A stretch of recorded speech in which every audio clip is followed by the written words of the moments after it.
नमस्कार, मैं हूं आपके साथ अंकिता पाल। ब्रीडिंग की शुरुआत करते हैं। मुख्यमंत्री भजनलाल शर्मा सोमवार को संयुक्त वाल्मीकि श्रमिक संघ द्वारा आयोजित स्वागत समारोह में शामिल हुए हैं, जहां उन्होंने संबोधित करते हुए कहा कि राज्य सरकार ने नगरीय निकायों में होने वाली करीब 24,000 सफाई कर्मचारियों की भर्ती में सफाई कर्मियों की मांगों और सुझावों के अनुरूप संशोधन कर नियमों का सरलीकरण किया है। लॉटरी के माध्यम से पारदर्शी तरीके से भर्ती का काम किया जा रहा है। मुख्यमंत्री ने कहा कि सफाई कर्मियों को उनका ये हक पहले ही मिल जाना चाहिए था, लेकिन पूर्ववर्ती सरकार ने इन भर्तियों को अटकाने, लटकाने और भटकाने का काम किया है। और इससे पहले भी 2018 में हमारी ही सरकार ने 21,000 से अधिक पदों पर सफाई कर्मियों की भर्ती की थी।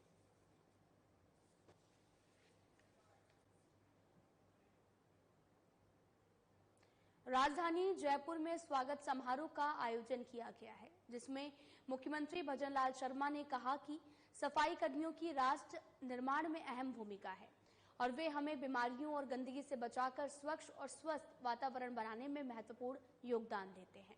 उन्होंने कहा कि सफाई कर्मियों की सुरक्षा, सम्मान और कल्याण राज्य सरकार की प्राथमिकता और जिम्मेदारी है। मुख्यमंत्री शर्मा सोमवार को संयुक्त वाल्मीकि श्रमिक संघ द्वारा आयोजित स्वागत समारोह को संबोधित करते हुए क्या कुछ कहा है, आपको सुनाते हैं।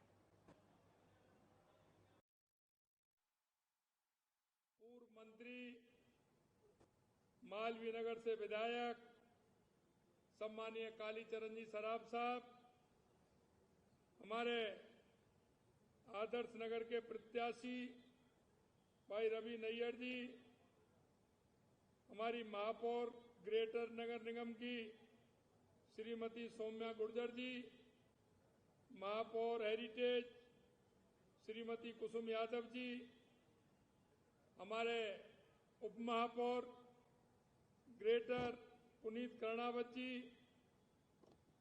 श्री अमरचंद जी बिश्नोई साहब, सुनील जी महाराज जी,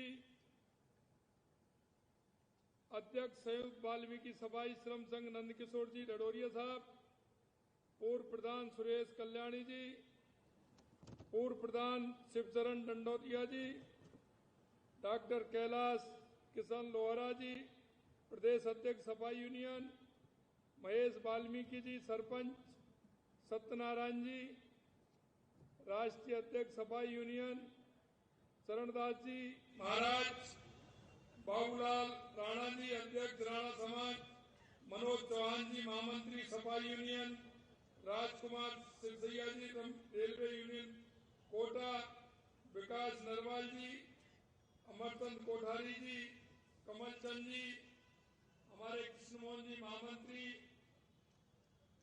कुलवंत जी और मंच पर विराजमान सभी नेतागण और मेरे सामने बैठे मेरे भाई और बहनों, सबसे पहले तो मैं आप सभी का अभिनंदन करता हूं, वंदन करता हूं, आप सभी को मैं नमन करता हूं।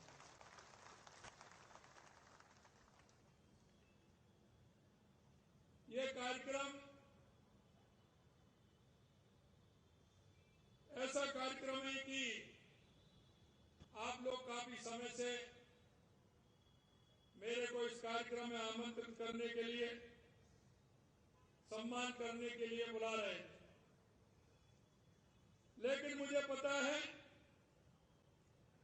कि आप लोग जिस तरह से समाज सेवा का काम करते हैं, आप अपने दायित्व का निर्वहन करते हैं, मुझे लगता है कि मुझे आप लोगों का सम्मान करना चाहिए। मित्रों, क्योंकि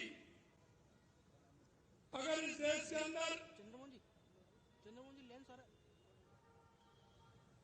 अगर बीमारी को दूर रखना है, स्वस्थ रहना है, तो सफाई बहुत आवश्यक होती है। और मैं धन्यवाद देना चाहता हूं देश के यशस्वी प्रधानमंत्री नरेंद्र मोदी जी को।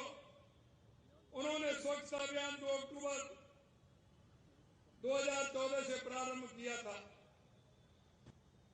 और वो पूरे देश के अंदर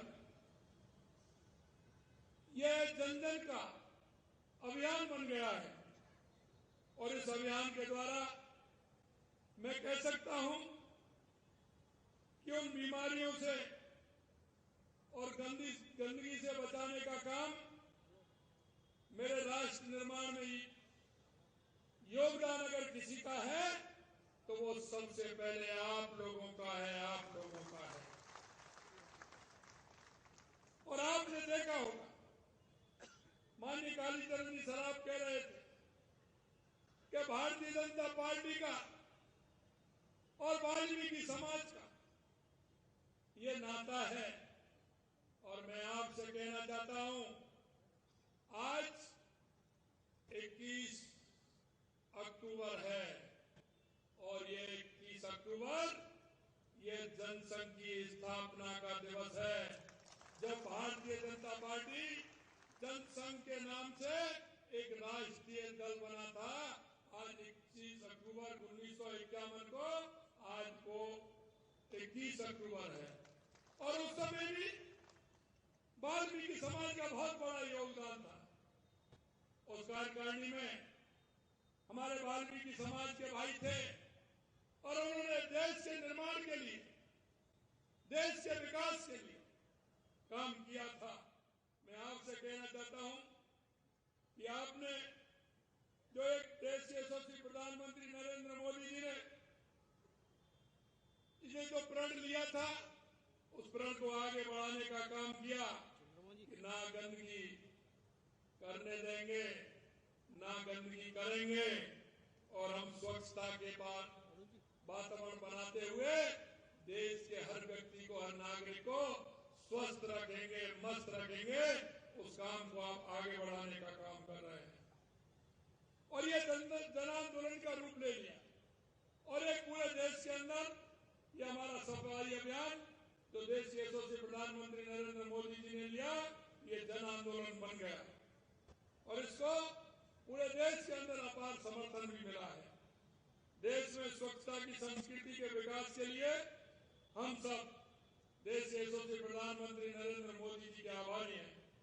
और आपने देखा होगा, देश के यशस्वी प्रधानमंत्री नरेंद्र मोदी जी ने जब इलाहाबाद के अंदर कुंभ लगा था और कुंभ के अंदर 25 करोड़ लोग आए थे और उस कुंभ के समापन के बाद हमारे देश के यशस्वी प्रधानमंत्री नरेंद्र मोदी जी ने और हमारे सभी वाल्मीकि भाई उन सफाई कर्मियों को स्वागत और सम्मान किया था, उनके चरण पखार करके उनको सम्मान देने का काम किया। मैं आपसे कहना चाहता हूं मेरे भाइयों में कि हम सब इस बात को जानते हैं कि देश के निर्माण में अगर सबसे ज्यादा अगर किसी का योगदान है तो वो हमारा वाल्मीकि समाज है, हमारा वाल्मीकि समाज। और आज भी मैं कहना चाहता हूं कि जिस तरह से हमारा यह समाज दिन रात मेहनत करके देश को आगे बढ़ाने का काम कर रहा है, समाज में आगे आकर के जिस तरह का काम कर रहा है वो आपके सामने है। मैं कहना चाहता हूं कि आप हमेशा जिस तरह से काम करते हैं और ये समाज हर काम में आगे रहता है। और मैं कहना चाहता हूं, आप तो शहर में रहते हैं लेकिन मेरे गांव के भाई भी यहां बैठे होंगे, गांव से जो आते हैं। अगर गांव में सबसे पहले अगर बुलाया जाता है, सबसे पहले सम्मान किया जाता है तो मेरे वाल्मीकि भाई का किया जाता है, क्योंकि ये हमारी संस्कृति है, ये हमारी संस्कृति है। और उस संस्कृति में यह है कि हम हमारे हर भाई का सम्मान करते हुए उसे आगे बढ़ाने का काम करें। मैं हमारे संविधान निर्माता बाबा साहब भीमराव अम्बेडकर जी को भी याद करना चाहता हूं। मैं कल ही लंदन से आया हूं, मैं लंदन गया था। मैं बाबा साहब ने यहाँ शिक्षा ग्रहण की थी, मैं उनके उस स्थान पर गया था, किंग हेनरी रोड स्थित जो ऐतिहासिक अम्बेडकर हाउस है, मैं वहां गया था और मैंने वहां देखा कि बाबा साहब ने किस मेहनत के साथ वहां पढ़ाई की और हमारे संविधान का निर्माण किया, आज हमारा देश बाबा साहब के बताए हुए रास्ते पर चल रहा है। मैंने जाकर के वहां उनके उस अध्ययन कक्ष में उनको पुष्पांजलि भी अर्पित की।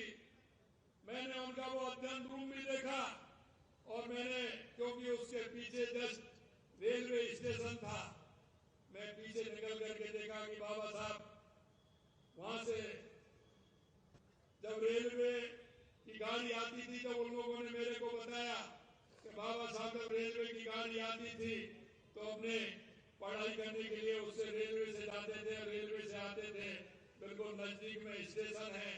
और उन्होंने जिस तरह से देश का सम्मान बढ़ाने का काम किया, देश के निर्माण में उनका योगदान है, मैं आज उनको भी श्रद्धा सुमन अर्पित करना चाहता हूं। उनकी स्मृतियां जिस तरह से उसमें मैंने देखी, निश्चित रूप से मन प्रफुल्लित हो गया कि बाबा साहब ने यहाँ करके पढ़ाई की और देश का निर्माण करने में अपना सब कुछ उन्होंने दिया। मैं आपसे कहना चाहता हूं कि आपने देखा होगा कि हमने जिस तरह से हमने हर तरह से हमारे सफाई कर्मचारियों की जो भर्ती है, कांग्रेस के लोगों ने देखा चुनाव आया, उनको सिर्फ चुनाव दिखता है। और मैं मेरे भाई और बहनों में कहना चाहता हूं कि कोई भी चुनाव आए, इन कांग्रेस के लोगों को देख लेना, चुनाव आएगा कोई ना कोई इस तरह का सुपागा छोड़ेंगे, इस तरह की बात कहेंगे जो कभी वो ना पूरा कर सकते, ना उन्होंने कभी पूरा किया। सबसे ज्यादा अगर देखा होगा, जब भी चुनाव आते हैं झूठ और लूट की बात करते हैं, कोई ना कोई नई अफवाह फैलाने का काम करते हैं। मैं आपसे कहना चाहता हूं, उन्होंने चुनाव से कितने दिन पहले सफाई कर्मी की भर्ती निकाली, उसमें भी किस तरह का व्यवस्था की कि जो भर्ती हो ही नहीं पाए। मैं आपको कहना चाहता हूं, हमने आपके माध्यम से जो आपने बताया, आपके लोगों ने जो हमें सहयोग किया, आपने कहा कि इस तरह से होनी चाहिए, हमने उसी आधार पर सफाई कर्मियों की भर्ती निकालने का काम किया। और मैं कहना चाहता हूं, आने वाले समय में हमारे सभी सफाई कर्मचारी जो हमारी भर्ती प्रक्रिया है वो हमारी चल रही, इसके लिए सार्वजनिक सफाई व्यवस्था में कार्य अनुभव का आधार हमने रखा है और उसके आधार पर आवेदन कर सकते हैं। और हम लॉटरी के माध्यम से नगरीय निकाय सफाई कर्मचारियों का चयन करने वाले हैं, उसमें आपका चयन होने वाला है। इन भर्तियों के लिए मैं कहना चाहता हूं कि इतनी बड़ी भर्ती पहले भी हमारी सरकार ने 2018 में 21,000 पदों की भर्ती की थी और अभी हम 24,000 पदों की भर्ती भी हमारी सरकार कर रही है। मित्रों, मैं इतना कहना चाहता हूं कि हमेशा भाजपा की सरकार हमेशा सफाई कर्मियों के हित में काम करती है, हमेशा आपके हित में काम करती है। हमारी सरकार ने भर्तियों में आपकी मांगों के अनुरूप संशोधन कर नियमों का सरलीकरण भी किया है। लॉटरी के माध्यम से पारदर्शिता तरीके से पारदर्शी से भर्तियां करने का काम भी किया जाएगा। जबकि पिछली सरकार ने भर्तियों में क्या किया, उनमें तो पेपर लीक किए, लेकिन इसमें भी पेपर लीक जैसा ही किया था, इसमें भी पेपर लीक जैसा ही किया। हमारे युवाओं के साथ अन्याय करने का काम उन्होंने किया। और मैं कहना चाहता हूं, हम जब उनसे कहते हैं ये सफाई कर्मी की भर्ती नहीं, आपने देखा होगा हमने 60,000 फोर्थ क्लास चतुर्थ श्रेणी कर्मचारियों की भर्ती भी हमारे कैबिनेट में हमने निकाली है। हमने 90,000 भर्तियां, 60,000 वो 24,000 ये 7,000 भर्तियां हमारे ड्राइवरों की, हमने एक साथ 90,000 भर्तियों को कैबिनेट ने मंजूरी दी है। कोई भी गांव, कोई भी ढाणी, कोई भी मोहल्ला ऐसा नहीं होगा जिसमें युवाओं को नौकरी नहीं मिलेगी। मैं इतना ही कहना चाहता हूं, हम 5 वर्षों में हमने जैसा कहा है कि हम 5 साल में 4 लाख भर्तियां करेंगे और हमने ये भी कहा है कि हम प्राइवेट क्षेत्र में 6 लाख भर्ती करेंगे और पूरी भर्तियां 5 साल में 10 लाख करेंगे, 10 लाख करेंगे। कांग्रेस के लोग कह रहे हैं, कांग्रेस के लोग कह रहे हैं, मैंने कल भी कहा था, आज भी कह रहा हूं, वो कलम और डायरी साथ में रखें, हिसाब लगाते चलें कि हम कितनी भर्तियां निकाल रहे हैं और कितनी भर्तियां हम कर रहे हैं। क्योंकि हम जनता के बीच में जाते हैं, जनता के बीच में रहते हैं, जो भी हम कहते हैं पूरा करते हैं। और वही हमारे देश के यशस्वी प्रधानमंत्री नरेंद्र मोदी जी हैं, जो कहते हैं वही करते हैं और करते हैं वही कहते हैं। इसमें कोई अंतर नहीं होता है। मैं आपसे इसलिए कहना चाहता हूं, आज मैं सुन रहा था कांग्रेस के लोगों की पीसी चल रही थी, वो कह रहे थे कि मुख्यमंत्री बाहर जा रहे हैं, 1 पैसा नहीं लाए। अरे भाई, पैसे की कोई वहां से है, कोई बोरी में या कट्टे में भर के आएंगे क्या है? आप बताइए, 15 लाख करोड़ रुपए के एमओयू हुए, आपको दिख नहीं रहे क्या? कितना बड़ा काम हुआ है। और अभी 2 महीने बाकी हैं। ये तो 2 महीने पहले, अभी हमारा राजस्थान तो 9, 10, 11 दिसंबर को है। कितना आएगा मालूम पड़ जाएगा। क्यों चिंता कर रहे हो? आप लिखते जाइए। आपकी तरह नहीं है कि दिन में कुछ बोलते हो, रात में कुछ बोलते हो। चुनाव आते हैं तो क्या वादा करते हो, चुनाव निकलने के बाद क्या वादा करते हो। ये देश की जनता जान चुकी है कि आप क्या करते हैं, इसलिए आपको कहां बैठाया है वो आपको ध्यान में होना चाहिए। मैं कहना चाहता हूं कि आपने देखा होगा, हमने पहली बार 2 साल का कैलेंडर भी हमने निकाला। हमारे युवा साथी वो मेहनत करना चाहते हैं, वो पढ़ना चाहते हैं, वो नौकरी लगना चाहते हैं।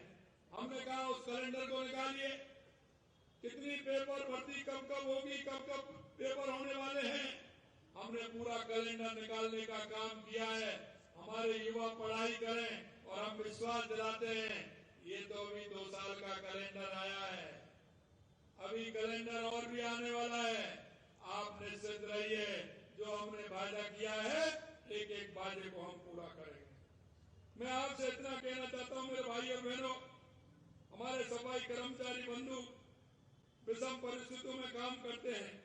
ऐसी स्थिति में उनके स्वास्थ्य का ख्याल रखना हमारा काम है कि हम उनके स्वास्थ्य का ध्यान भी रखें। उनको हम किट भी उपलब्ध कराएंगे जिस तरह का होगा, क्योंकि हम बिना संसाधन के काम करेंगे, कोई भी दिक्कत हो सकती है। हम संसाधन के रूप में काम करेंगे, जो भी आवश्यकता होगी उसको भी पूरा करेंगे। ये भी हम आपको विश्वास दिलाते हैं। हमने कहा है आरडीएचएस के तहत फेफड़े, किडनी और त्वचा से संबंधित बीमारियों को निःशुल्क इलाज की व्यवस्था कराएंगे। किसी भी तरह की बीमार होगी हम आपको निःशुल्क व्यवस्था कराएंगे, ये भी हमने कहा है। हमारे सफाई कर्मचारियों को रियायती दर पर ऋण उपलब्ध कराने की व्यवस्था भी कराई जाएगी। भारत सरकार द्वारा कराए जाने वाले स्वच्छ सर्वेक्षण में आप सफाई कर्मियों के सहयोग से हम अच्छा प्रदर्शन करें, इसके लिए भी आप सभी से मैं सहयोग की अपील करता हूं। आपके इस योगदान को प्रदेशवासी कभी नहीं भूलेंगे। मैं आप अपना सेवा भाव आगे बनाए रखें, ऐसी मैं आप सभी से उम्मीद करता हूं। और मैं आपको विश्वास दिलाना चाहता हूं कि आपकी सरकार हमेशा आपके साथ है, किसी भी तरह की चिंता करने की आवश्यकता नहीं है। अंत में मैं आपसे इतना जरूर कहना चाहता हूं मेरे भाई और बहनों, कि आपने देखा होगा कि हमने जो हमारे संकल्प पत्र में जो वायदे किए हैं, हम एक एक वायदे को पूरा करेंगे। मैं इतना ही कहना चाहता हूं आप सभी लोगों से, क्योंकि हम भी इस देश के, प्रदेश के एक नागरिक होने के नाते हमारे कर्तव्य का भी ध्यान हमको रखना है। हम हमारे राजस्थान को विकसित राजस्थान बनाना है, हमारे भारत देश को विकसित भारत बनाना है, और हमारा योगदान हर क्षेत्र में हो, हर जगह हमारा योगदान हो, इसकी हमें सोच बनानी है। मैं आपसे इतना ही कहना चाहता हूं कि आप लोगों ने जिस तरह से स्वागत और सम्मान का कार्यक्रम रखा है, निश्चित रूप से स्वागत और सम्मान के लायक आप सभी लोग हैं। मैं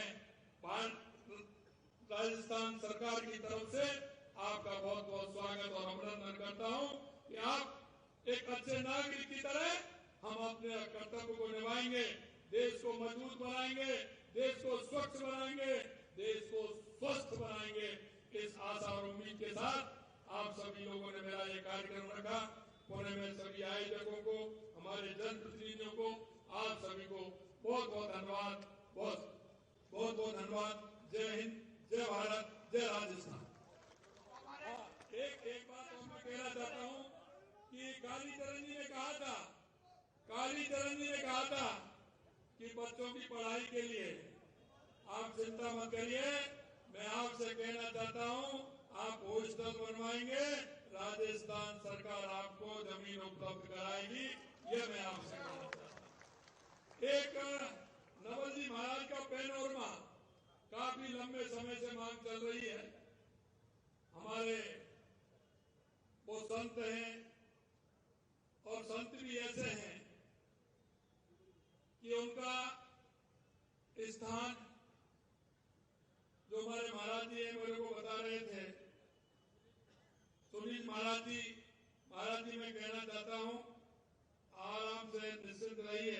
मैं आज ही इलाका बच्चे को नोट करा दूंगा और हम वहां नवल जी महाराज जी का वहां पैनोरमा बनाएंगे। आप निश्चित रहें। जोधपुर के अंदर मैं आपसे अंत में इतना ही कहना चाहता हूं मेरे भाइयों और बहनों कि आप निश्चिंत रहें, आप खुले मन से राष्ट्र के निर्माण में अपनी भूमिका निभाएं। और कभी कभी लोग ऐसे आ जाते हैं जो किसी तरह से बहकाने का काम करते हैं, किसी तरह से इस तरह की बात करते हैं। उनके बहकाने में नहीं आना है, उनसे पूछ लेना है कि तुमने क्या क्या किया। कालीचरण जी अभी बता रहे थे कि हमने कितना कितना किया है, कब कब आवश्यकता हुई है। तो भारतीय जनता पार्टी की सरकार हमेशा आपके साथ रही है, आगे भी है, किसी तरह की चिंता नहीं करनी है। आइए हम और आप सब मिलकर के इस राजस्थान को विकसित राजस्थान बनाएं, उत्कृष्ट राजस्थान बनाएं। इस